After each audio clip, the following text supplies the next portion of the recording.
Good evening and welcome to the Community Development and Urban Planning meeting. I am Councilwoman Maria Cabrera, Councilwoman at Large, the chair, and with me we have the committee members, and we're going to start with a roll call. First, we have Councilman Nathan Field, who is joining us via Zoom, and my colleagues can introduce themselves. Councilwoman Brigida Fields, 5th District. James Fiddle at large. Shanae Darby, 2nd District. Trippy Congo, Council President.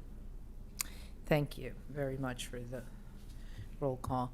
And before we get started, I do recognize that we have the esteemed council member Jay Street is with us, joining us for the meeting. Welcome. You've been in this seat many times before.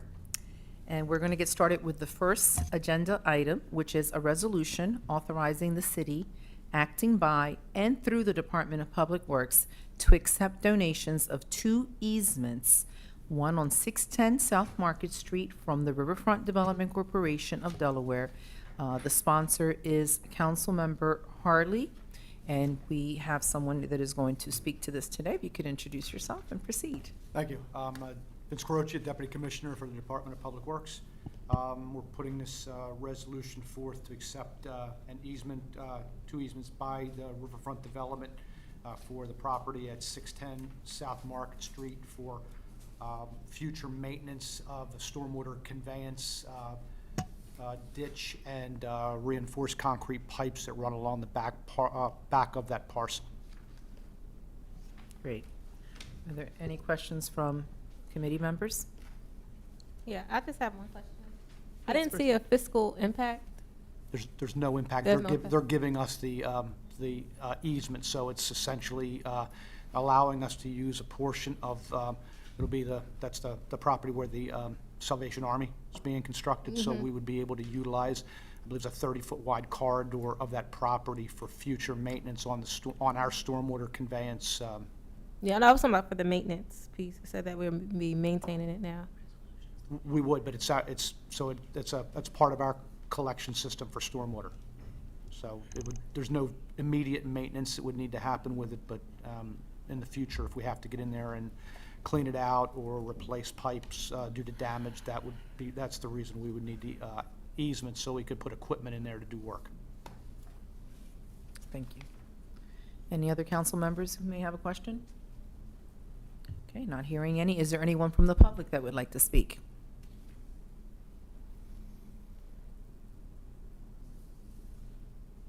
I do believe we have one person from the public who will be speaking, if we can patch them through.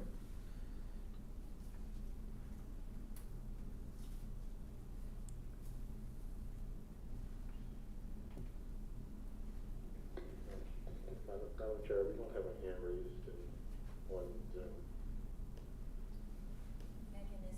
Zoom. She is on there, I think Megan. Yeah, I'm here. There she is. I'm here. Go ahead and proceed.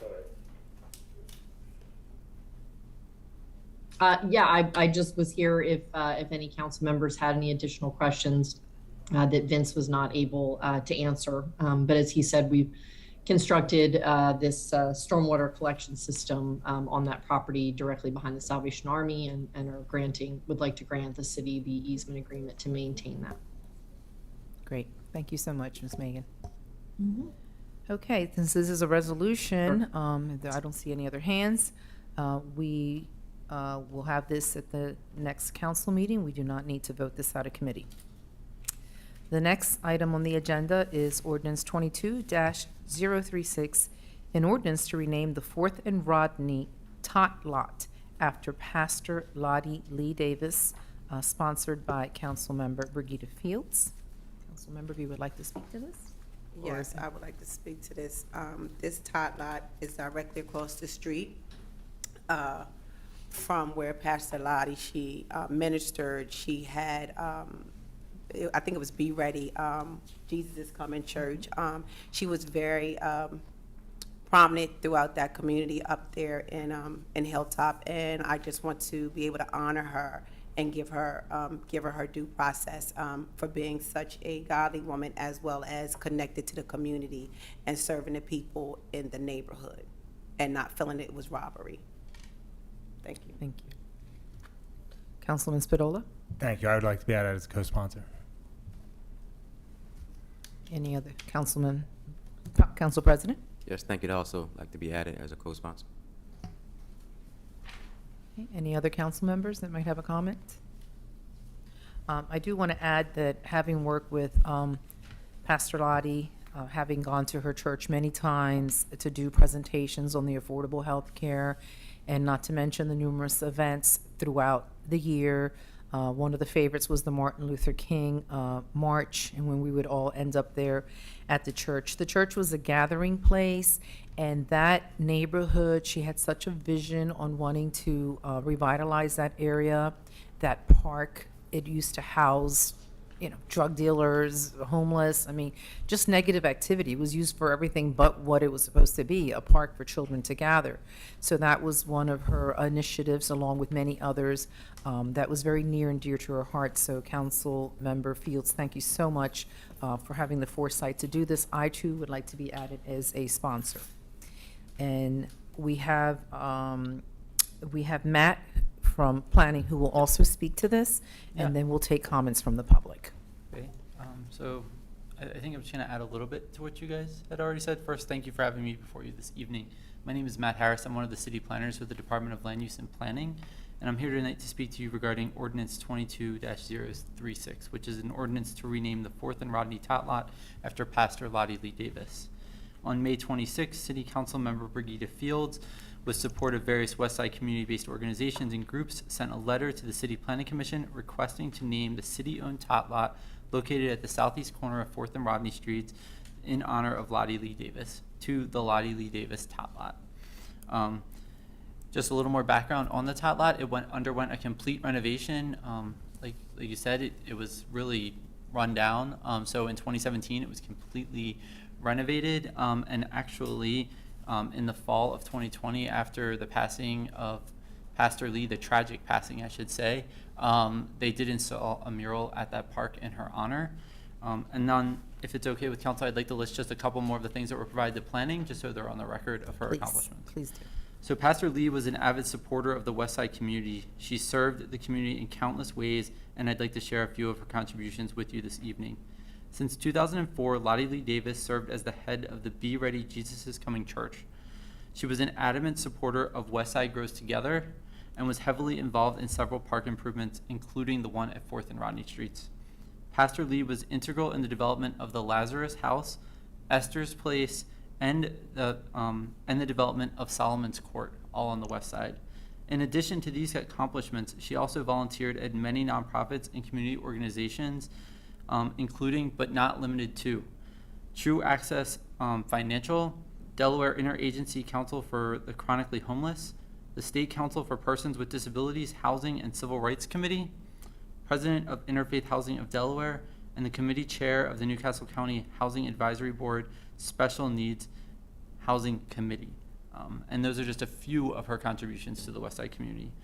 So on July 19th, the City Planning Commission voted unanimously to support this naming to honor Pastor Lee and her contribution to the community. And if anyone has any questions, I'd be happy to answer them at this time.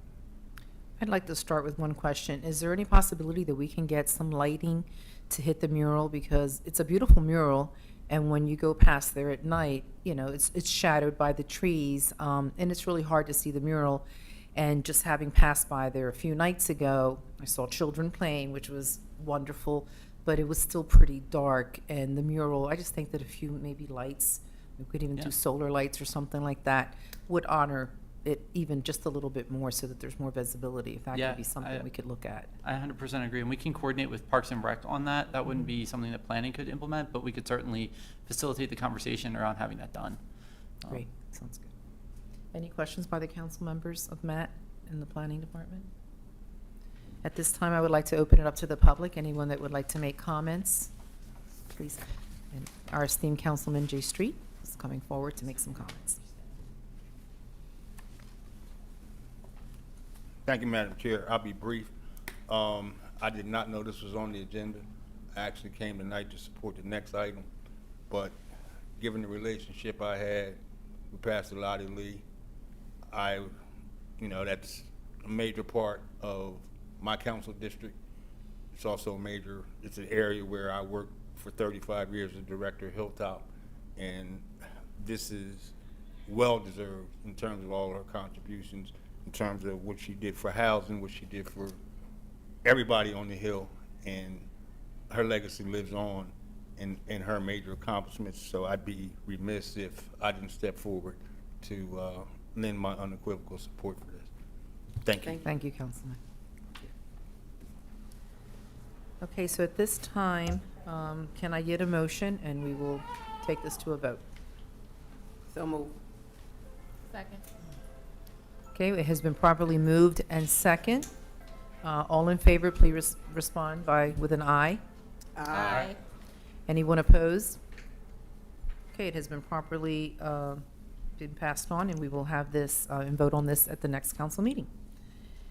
The next item on the agenda is ordinance 22-026, an ordinance naming the Concord and Madison Triangle as the Beatrice R. Dunn Triangle. The sponsor is Councilmember Shanae Darby. Councilmember Darby, would you like to speak to this? Yes, thank you.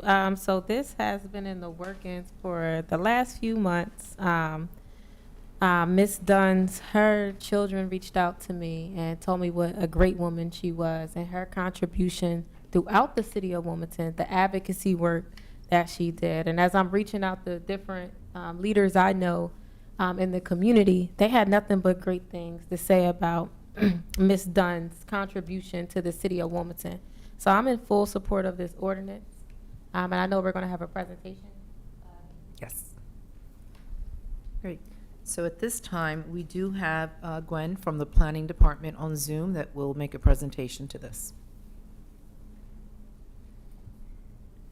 Good evening. Good evening. Thank you. Welcome. Thank you. There is a PowerPoint presentation that accompanies my comments.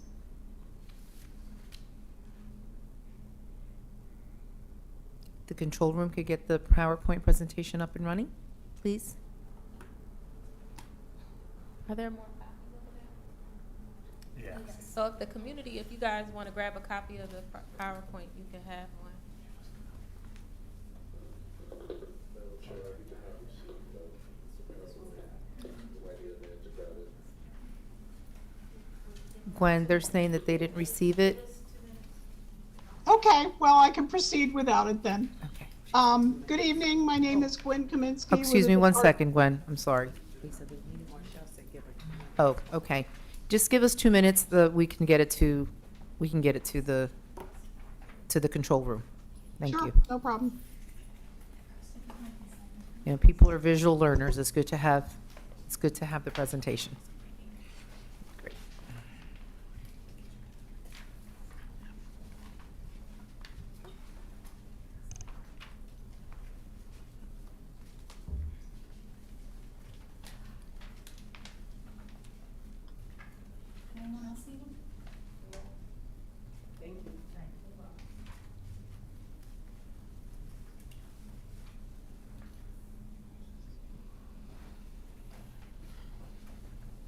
Just want to thank everyone for their patience. Madam Chair, Yes, Mr. I would President. like to be added as a co-sponsor. Yes, duly noted. Ms. Dunn, she is definitely deserving, as well as Ms. Lottie, of this naming. She is a woman who is well respected throughout the entire city of Wilmington. She has a lot of roots on the north side, so this is very much needed, and I'm sure it's appreciated by her family. Thank you. Thank you, Mr. President. Any other council members that would like to make a comment? Well, I too would like to be added as a co-sponsor. And it is important to recognize the people who have forged forward in our community, everyday people, everyday heroes, unsung heroes, that have done much for the city of Wilmington and for our neighborhoods. And they did it, I'm sure, without seeking any recognition whatsoever. But it's good to acknowledge them and that others can see that we need more people to step up and to be those folks to forge on and help our community grow. Yes, and Councilmember Fields? Yes, I'd just like to say, I didn't know Ms. Dunn personally, but I did hear great things that she's done on the north side. And I would like to say she was a trailblazer, and it just kind of puts me in the mind of my mother and my aunt, how they took one side of the town and they took care of it, and they implemented, togetherness, community engagement, and that's what Ms. Dunn has done on the north side. So if it wasn't for ladies like these, I don't think that, we as council members would be where we're at now, learning from what they put forth for us. They led the way. It's true. It's on their shoulders that we stand. And it looks like we have our PowerPoint presentation ready. So at this time, we can proceed with Gwen from our planning department to go forward with the proposed site. Thank you. There we go.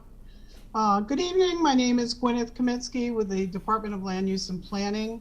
Councilmember Shanae Darby is proposing to name the city-owned triangle of land bounded by Concord Avenue, Madison Street, and 23rd Street after a prominent 2nd District resident and community activist, Beatrice Dunn.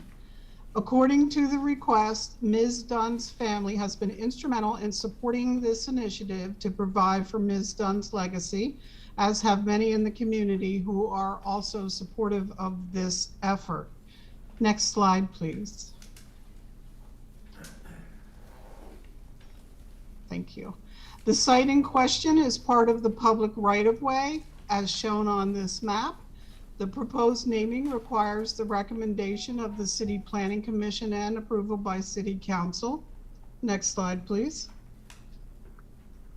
Background provided on Ms. Dunn states that she was born on March 26, 1943 in Wilmington, Delaware, and received her early education in parochial and public schools, graduating from Howard High School. She worked as a teacher's aide at Harlan Elementary School and Burnett Middle School, and with the Title I program at Stubbs Elementary School, and served as the playground director for the city's Parks and Recreation Department. She also worked on Joseph Biden's Senate and presidential campaigns. She was a member of New Mount Olive Baptist Church, and as a community activist, she received many awards in recognition of her service addressing housing, education, and employment issues. Ms. Dunn was married in 1962 to Tony Dunn for 47 years until Mr. Dunn's passing in 2009. She resided at 202 West 23rd Street, just blocks from the triangle proposed for naming. She raised a family of 9 children and was the grandmother to 22 children. Ms. Dunn passed away on March 6, 2021. Next slide, please. The naming of the Concord-Madison Triangle is a means of memorializing Ms. Dunn's lifelong contributions to the community, and this slide simply shows a cross-section of her achievements and awards. Next slide, please. Both City Council and County Council passed resolutions honoring Ms. Dunn's life and legacy after her passing. Next slide. The .04 acre triangle of public land to be named is owned by the City of Wilmington and, as mentioned, is bounded by Concord Avenue, 23rd Street, and Madison Street in an R2 one-family semi-detached dwellings district. Next slide, please. The site is currently improved with a sidewalk along Concord Avenue, which intersects with pedestrian crossings at both ends, a street light, and several trees. Next slide, please. The triangle is flanked on all sides with on-street parking, and although it is unclear which city department maintains the land, several overgrown shrubs were removed from the triangle recently, improving its appearance. Next slide. Adjacent land use include residential dwellings situated across both Concord Avenue and 23rd Street, and a church is situated across Madison Street. This property is not a park and is not zoned for open space. A rezoning to open space was initially discussed, but that action was dismissed in favor of the naming option.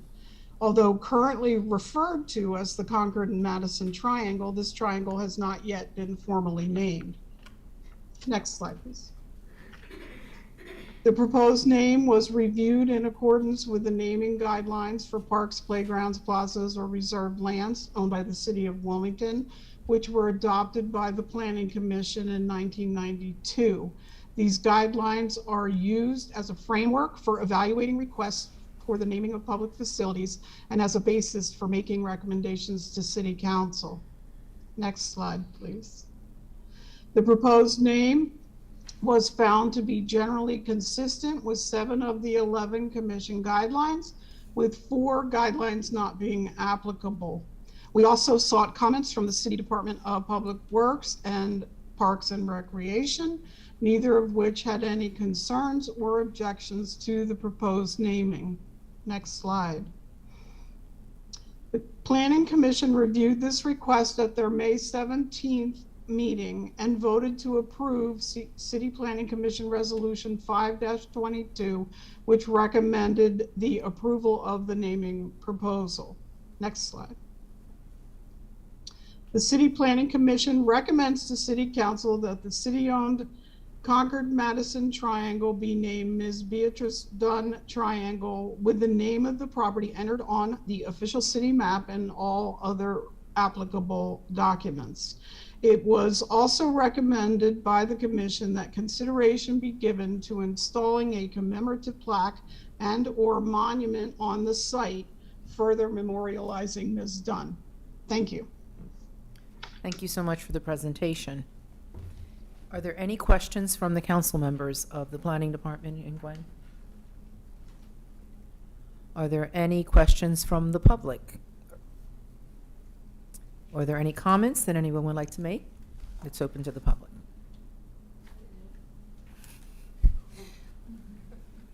Councilman J. Street will be speaking.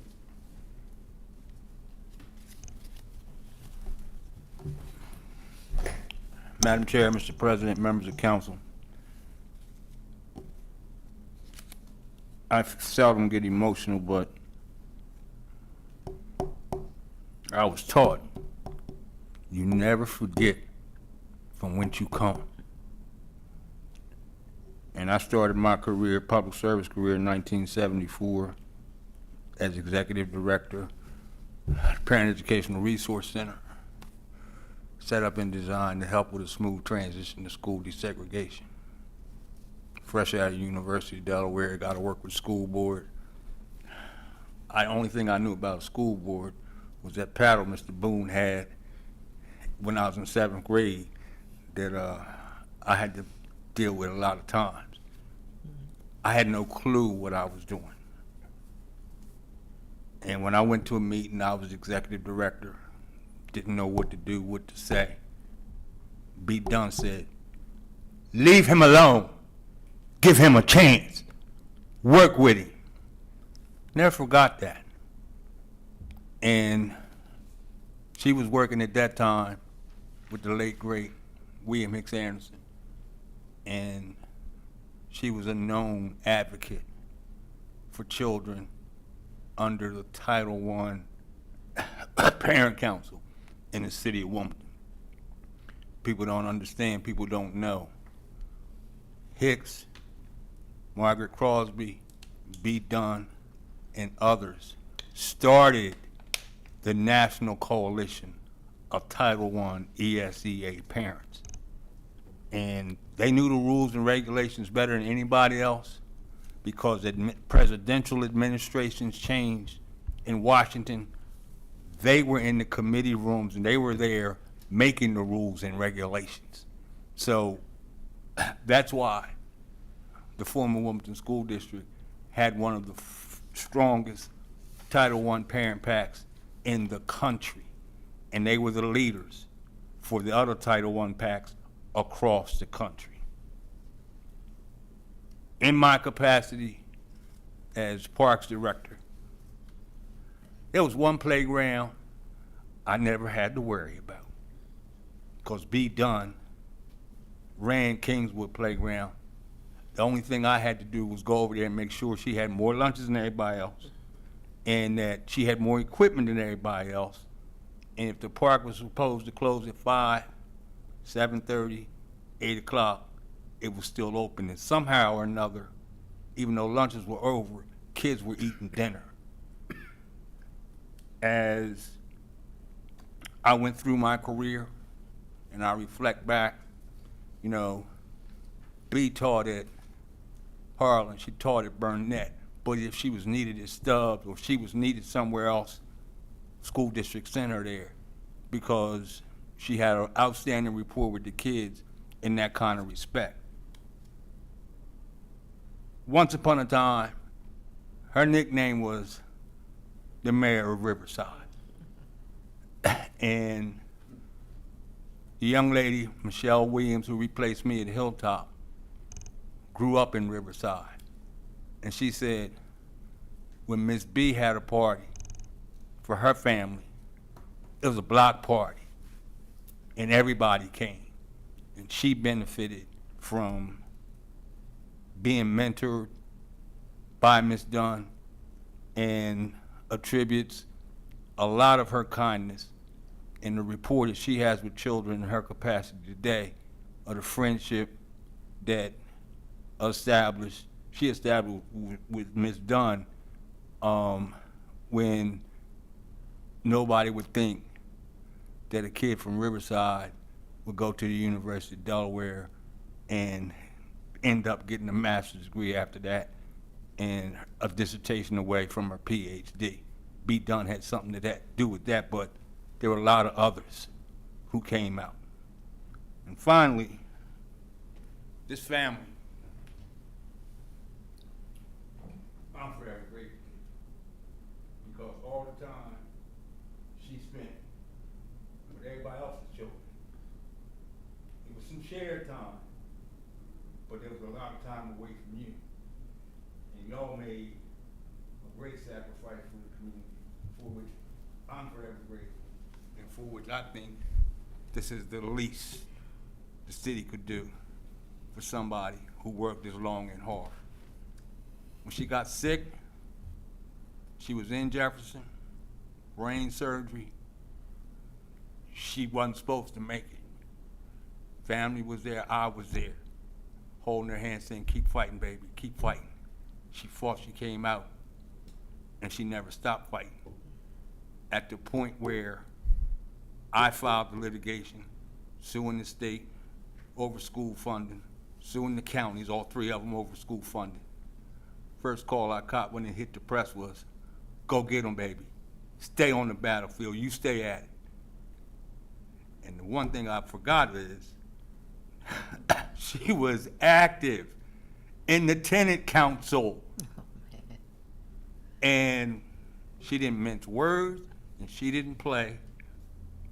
Some of the commissioners, some of the executive directors, some loved her, and some of them feared her because she knew the rules and regulations there.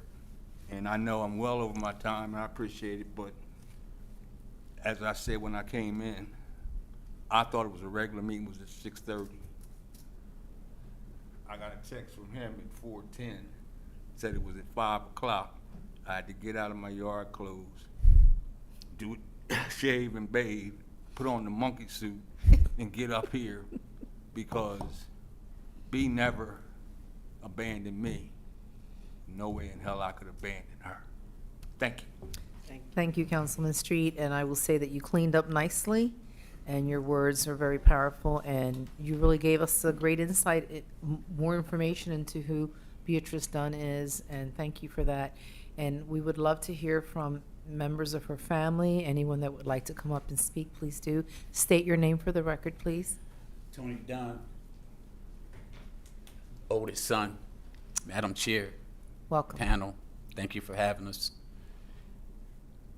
Some of the things that J Street said was absolutely true, especially the part about we had to share her with not only the north side, but wherever we moved. the west side, the south side, east side. She just stopped at the north side. Because of her illness, she couldn't do what she normally did for the community, the surrounding community. My mother was a giver, and she taught me how to sit here and speak to dignitaries like yourselves. She taught me how to go to meetings, be a part of. She instilled that in her children of how important it was to always help those that are less fortunate than yourselves. And sometimes we just had to humble ourselves. And when our mother had to go to San Francisco or with J Street to California, you know, we had to fend for one another, all 9 of us, because my mother was just one that if you said to her, Mom, don't go, she would tell you, well, if I don't go, who gonna go? But she always made sure we had. She always made sure we was okay before she left. And I know for a fact, even some of the panel that's up there now can remember when we were little, how my mother used to be a mother outside of a mother. And these people that you see here are family, not only in blood, but also just in togetherness, how my mother used to open her doors to anybody, sacrifice being in the projects, being on Section 8, scatter site. She would sacrifice for somebody else's child to come in and stay in our home so they wouldn't be homeless, so their children could have something to eat. She always did things like that. And I think the least that could be done is we give her some recognition somewhere in Wilmington. We could have picked the east side, we could have picked the west side, we could have picked any part of the town because she spread herself that far. But we decided that the north side should have the recognition of her great works that she has done for the state of Delaware and the city of Wilmington. And I commend Representative Darby for seeing her greatness. And you know, I remember a meeting we had when she said, you cannot stop greatness. And it's time now that Afro-American women in the city of Wilmington are recognized for their greatness. Even though she's not here in the flesh, she's here in her spirit. And she would be very pleased to see all that has been done for her. Thank you. Thank you, Mr. Dunn. I thank you for sharing your mother with the city of Wilmington on behalf of the city of Wilmington. I will say that I don't see myself as a dignitary, but as a public servant, and we stand on the examples that your mother has set. And as my council colleague, Councilmember Fields stated, if not for women like your mother, her mother and her aunt, and so many others, we women that are here, without those examples, we may not be here. Those are the shoulders we stand on, and we now are the next generation that have to set examples for those that come after us. So thank you, Councilmember Darby, for presenting this, and we are so happy to support this. And if there are any other comments, anyone else from the public that would like to speak, well, let's, Councilman Spadola. No, please. Okay, yes, please come forward. And then we'll take it to a vote. But thank you for being here. Hi. Can you state your name, please? My name is Diane Taylor. I was one of B's best friends. And B was an amazing person. Like her son said, and like J Street said, she gave her all to anybody and everybody, including myself. And, you know, she did what she had to do for her family and for others. She spread her time all over. And me personally, I feel as though that she does deserve a reward, even though she's not here to see it. But she does deserve something, okay? Because she, like Tony said, she was a giver. She was truly a giver. She helped me and a whole lot of other people.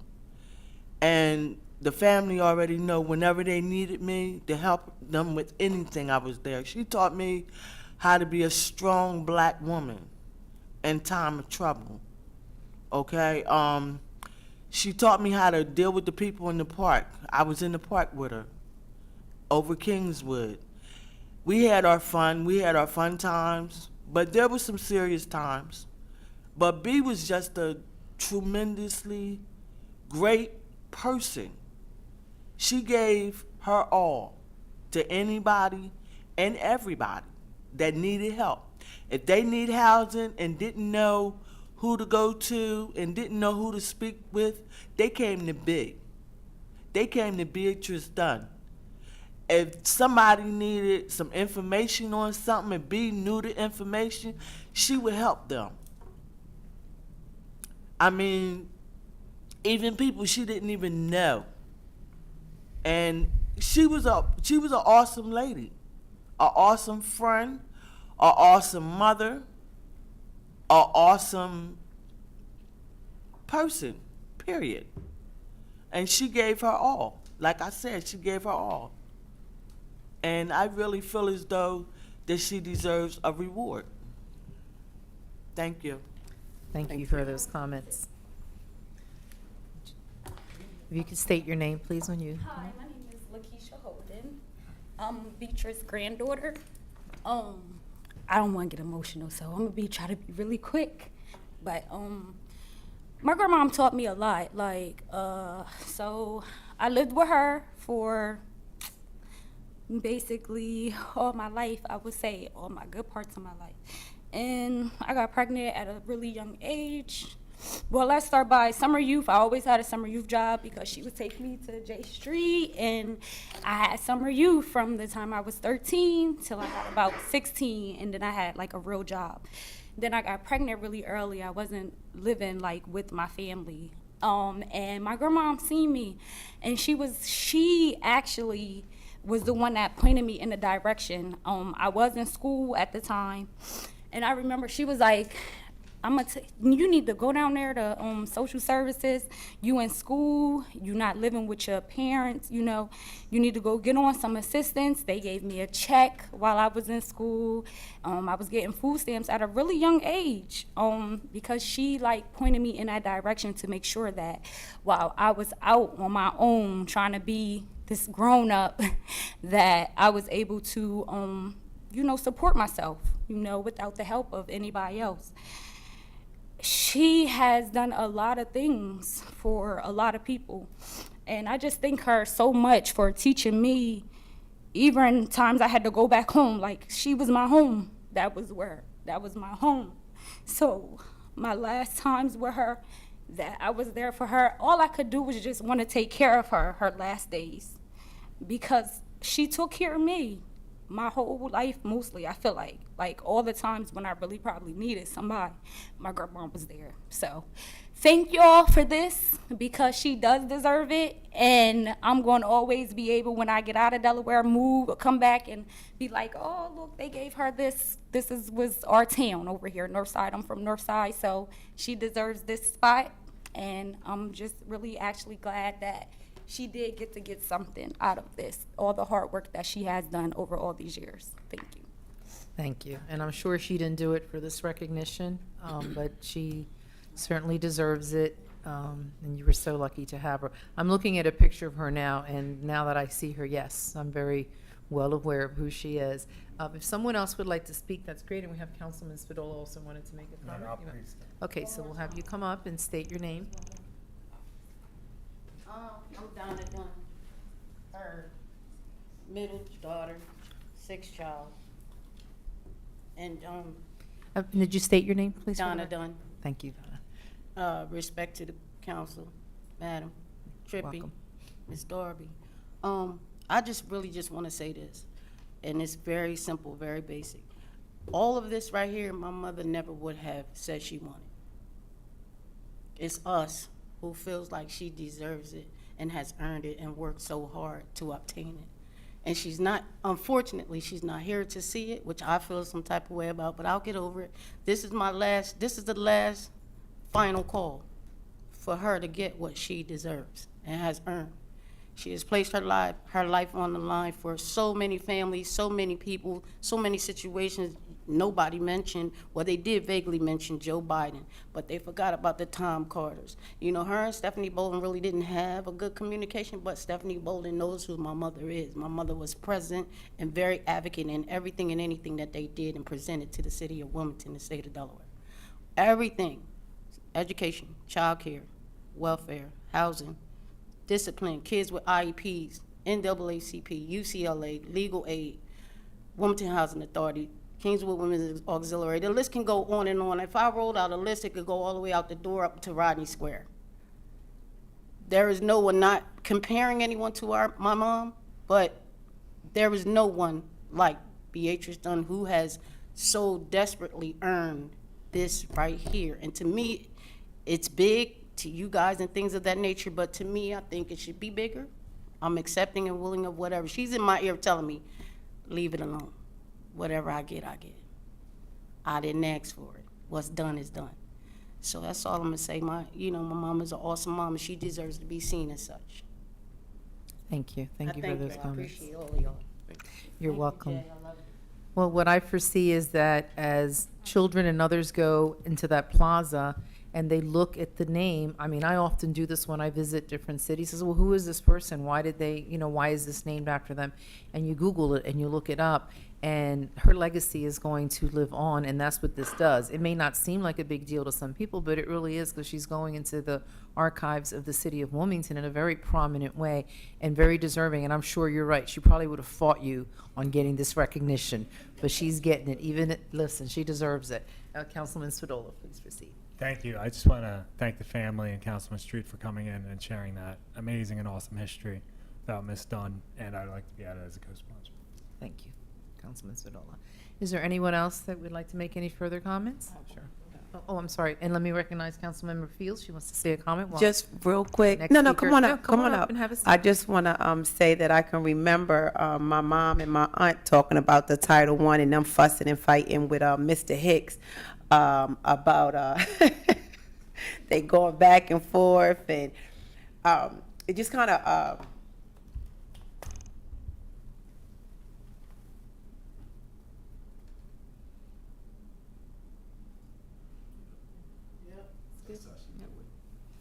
These women were fighters. They did for our community, our children, and we are all the better for it. they deserve it. Thank you, Councilmember Fields. If you could state your name, please. Hi, my name is Marion Jackson, and with Miss B. Miss B was a wonderful, wonderful woman, very wise and full of wisdom. When I was out in the wilderness years ago, I went to Miss B. I'm a friend of the family. I went to Miss B for help. And she really helped me with my daughter because I had a lot of issues in my life, and she was there for me. And she took care of my daughter until I had to learn how to take care of myself. And I appreciate and so grateful for that, because if it weren't for her, I don't know where my daughter would have been at that present time. And also, when I did get my life back on track, I always used to go to Miss B's house and tell her how grateful I was for her helping me when I couldn't help myself, for as my daughter. And once I get there and sit there, it's not no leaving in no 5 or 10 minutes. You know, I'm sitting there listening to a wonderful woman that's very intelligent and full of wisdom, and putting it inside me, you know, helping me, giving me strength.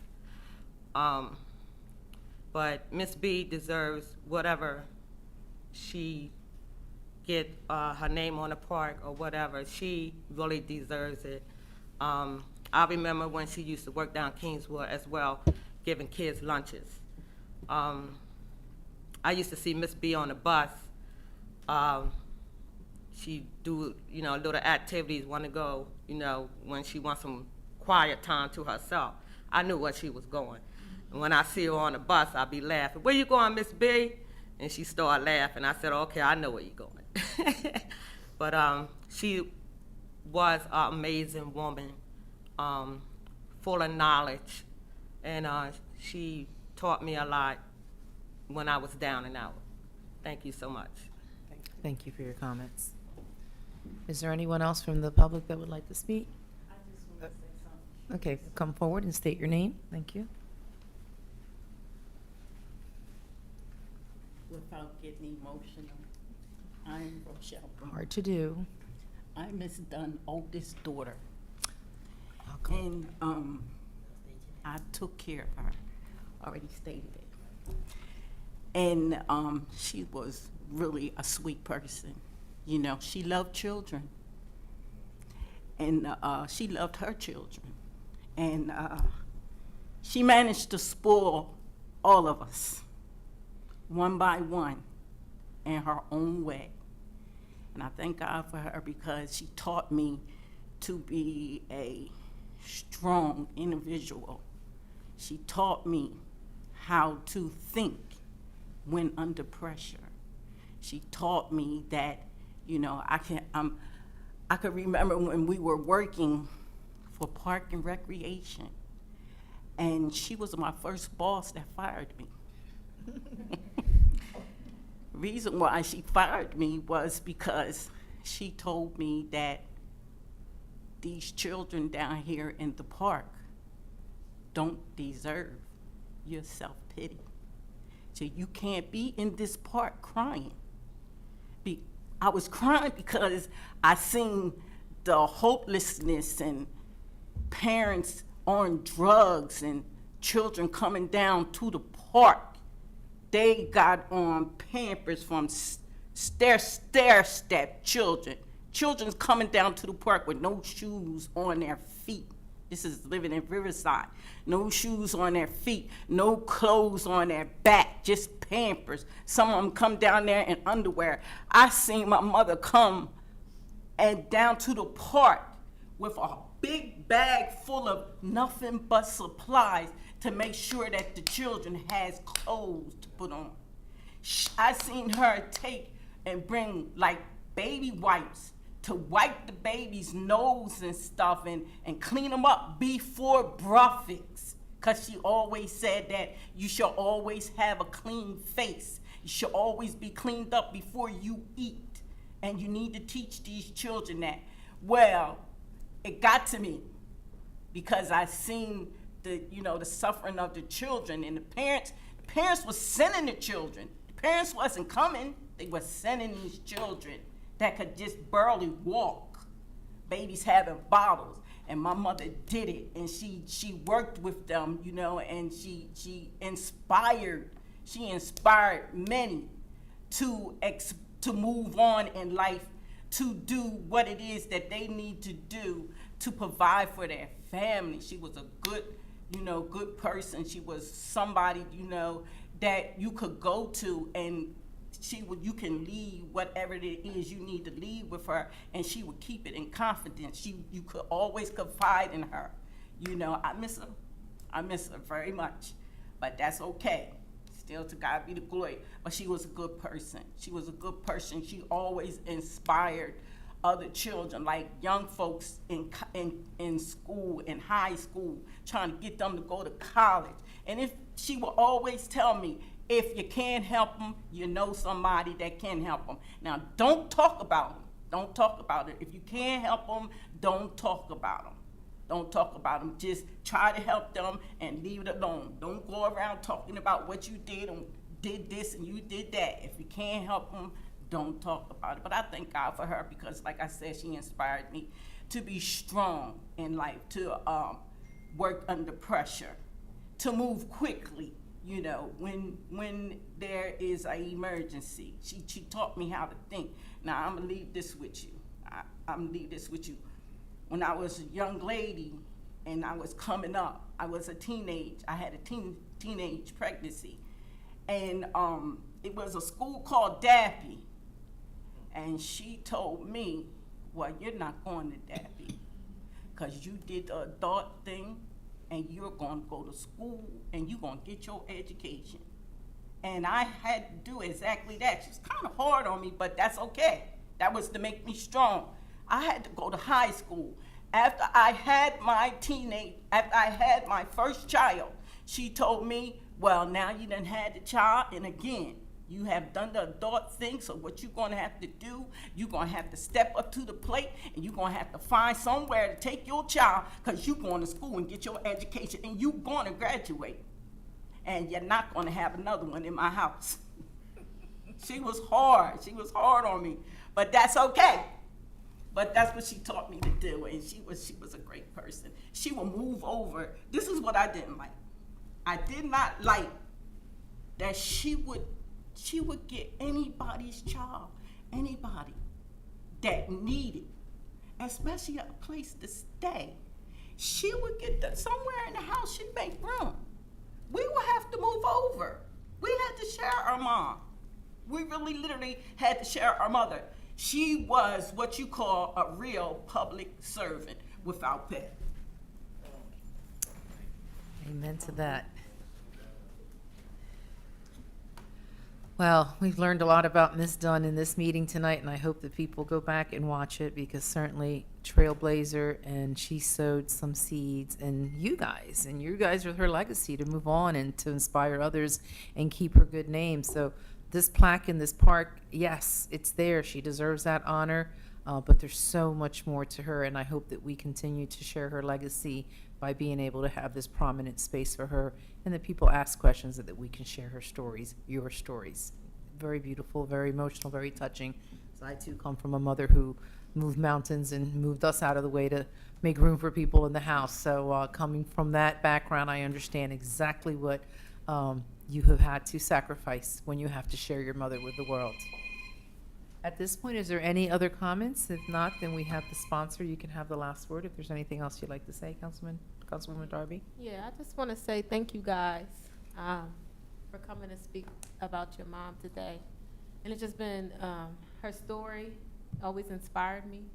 That's what made me go through the process to make sure she got what she needed. And I know this is not, she probably deserved more, like you said. But this is where we are now. We're going to get her a plaque. We're going to celebrate. Y'all going to have a place to always remember y'all mom. And I just want to tell you guys thank you for using me to help you guys. Excellent. Thank you so much. So at this time, Councilman J. Street. Councilwoman, I was remiss. Thank you for your sponsorship. Thank you. At this time, can I get a motion, please? So move. Second. Thank you. It has been properly moved and second, and we will take this to a full vote before City Council.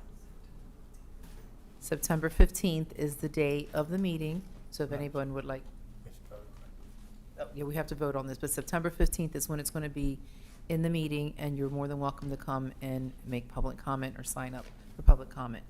So all in favor, respond with aye.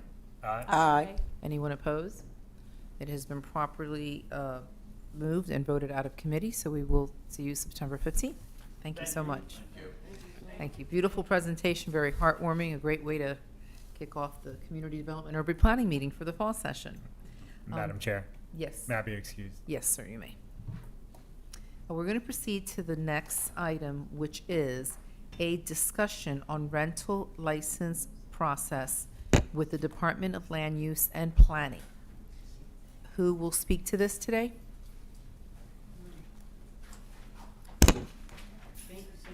Thank you, everyone, for coming in. Okay, so Brett Taylor, the Director of Finance. Nope, is that Brett? No. No, that's.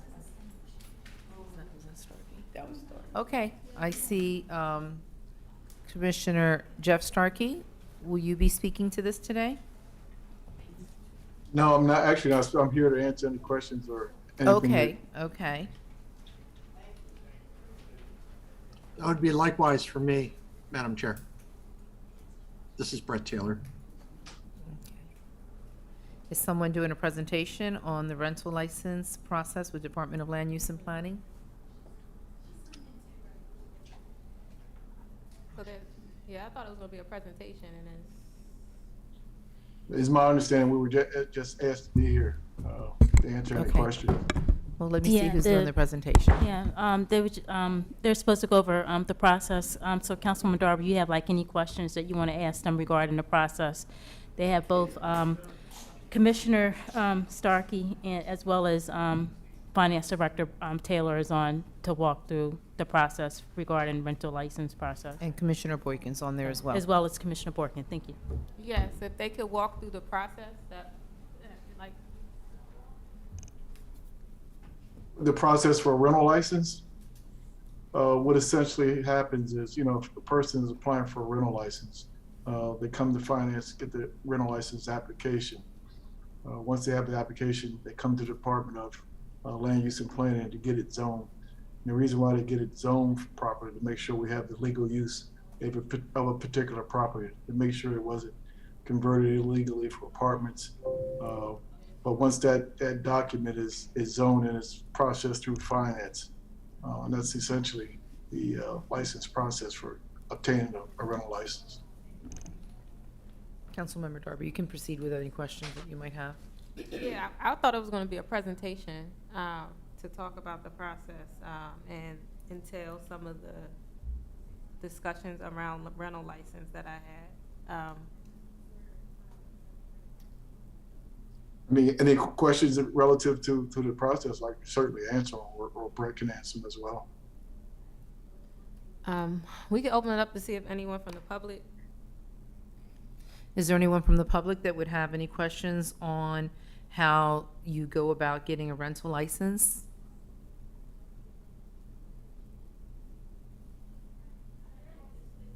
Are there any hands raised from the control room?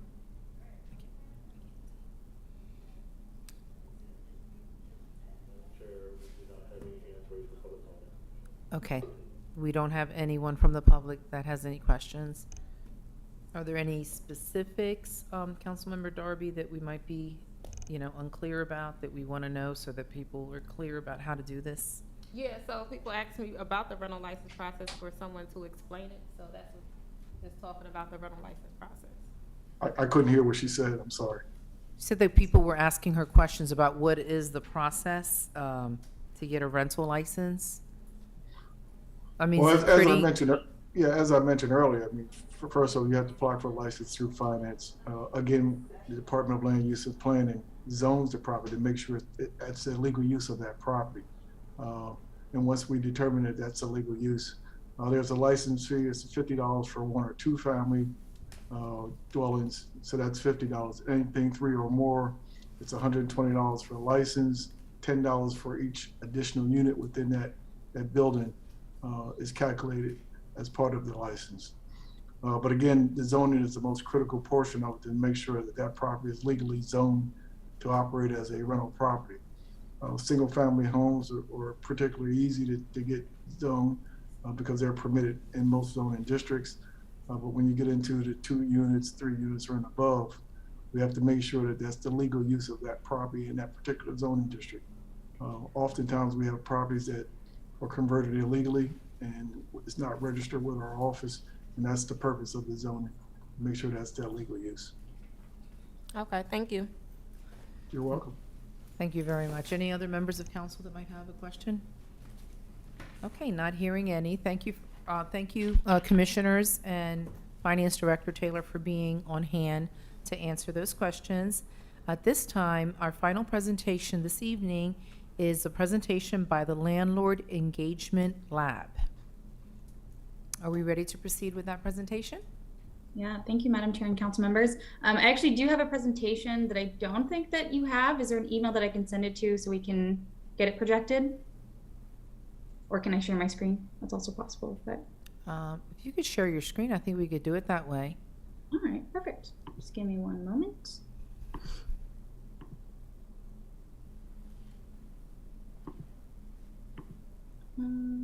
Right. Can you see my screen?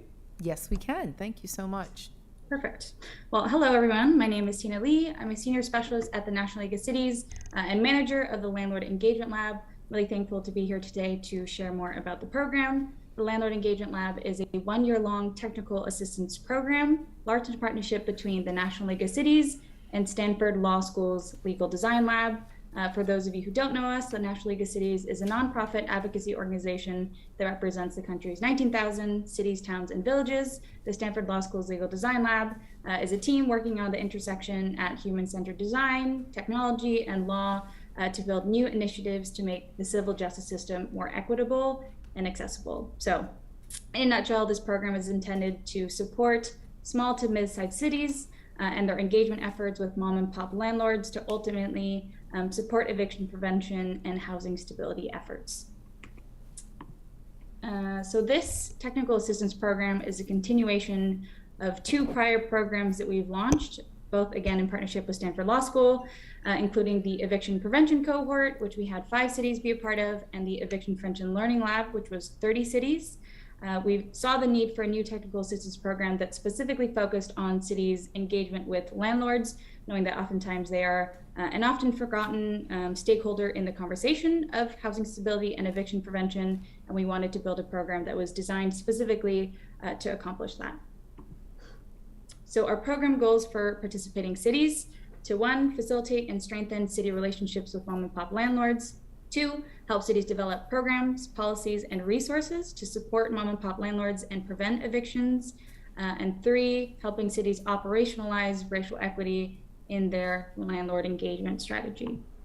So there were 16 cities that applied to be a part of our program from across the country, of which we accepted 9. We were really, really pleased to receive Wilmington's application from Shanae Darby, who had a really clear vision and commitment to building a better and more sustainable relationships with landlords to support Wilmington's eviction prevention and housing stability efforts.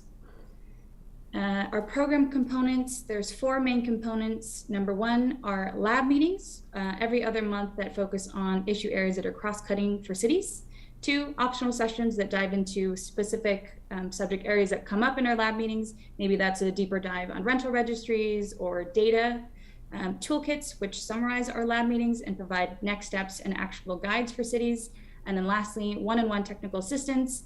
If a city finds a really promising policy, program, or initiative in our cohort, then we are able to facilitate and support them in helping make that a reality.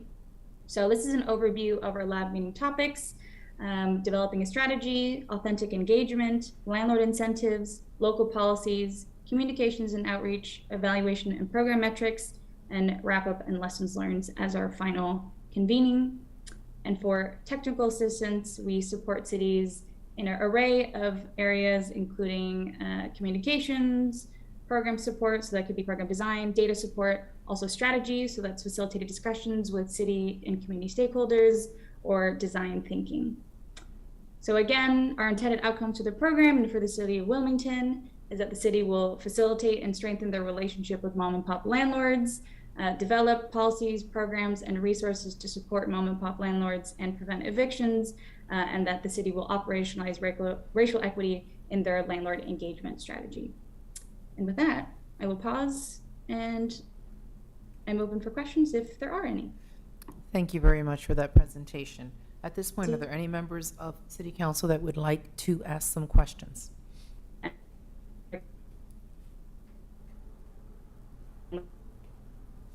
Council Member Darby, is there anything more you would like to add?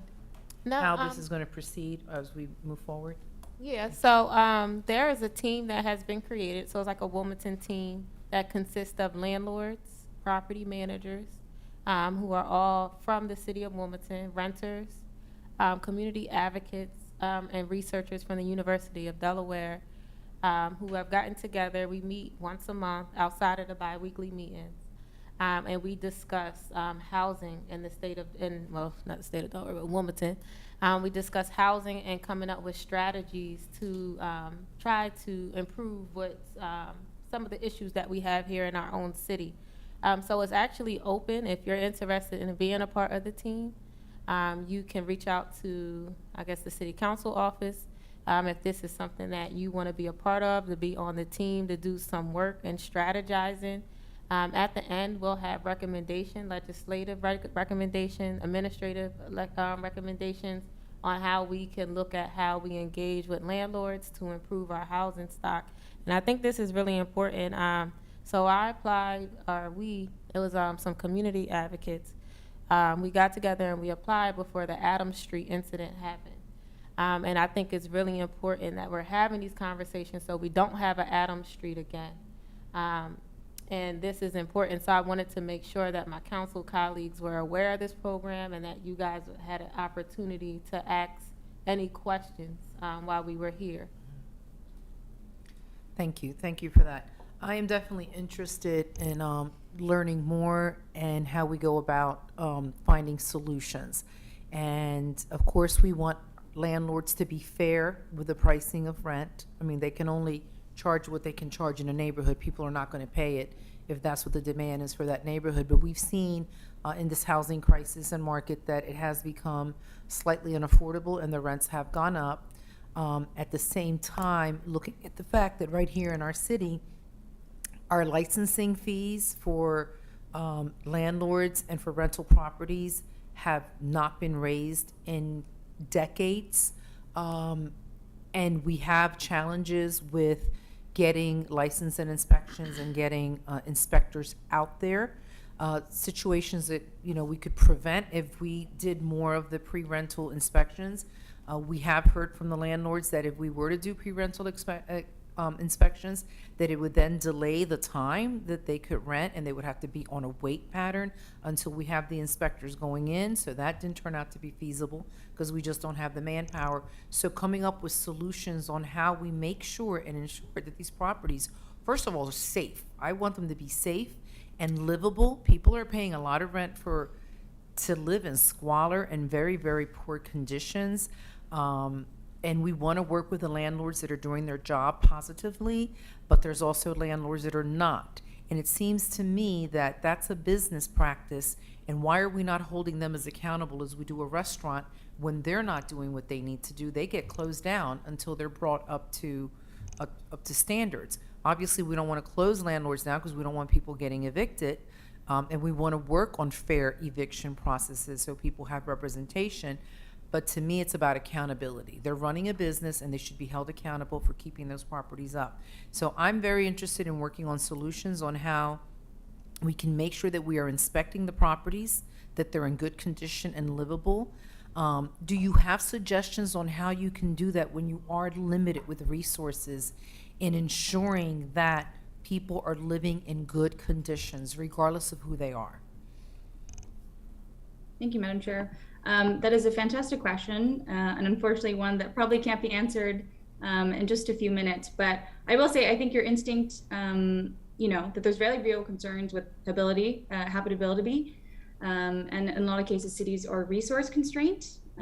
We've seen that not just in Wilmington, but in cities all across our cohort. But I think the thing that cities have to recognize and realize that having landlords registered is a very important piece of the conversation. It's one that's often not the most politically feasible or most politically appetizing for all the stakeholders that are part of this conversation, but being able to have that point of contact and an enforcement mechanism to make sure that people are registering is really key to making sure that folks aren't slipping through the cracks, or that folks aren't deliberately trying to avoid inspections or not keep their units up to code. So I would say that, but also each city is so complex, and we hope in continuing to work with the city of Wilmington that we can help build some Wilmington specific strategies, knowing that what works for one city is not exactly going to work for another.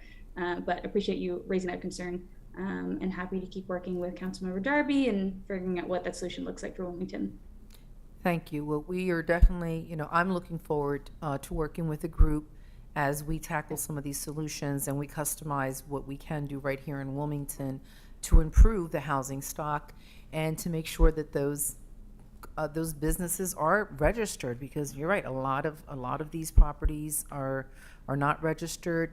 People want a place to live and they're afraid. So we find, as the 800 Adams Street situation is a perfect example, the Picorni residents, a lot of those people that live there just refuse to call L&I and to open their doors to have their place inspected because they didn't want to be evicted or put out. So a lot of things went under the radar when we were not allowed to come in. And at the same time, I think that the city also needs to be more progressive on how we go about getting in to make sure that people are living safely when we can clearly see that something's wrong. But I thank you, and I look forward to working with you and Councilmember Darby and all others. Anyone else from the public presently that might have a question? Okay, well, this is the last item on the agenda. I thank everyone for participating in our meeting, all the presenters, and everyone that spoke here this evening. At this time, I would take a motion to adjourn. So move. Second. Okay, it has been properly moved and second, and the meeting is now officially adjourned. Again, thank you for joining us.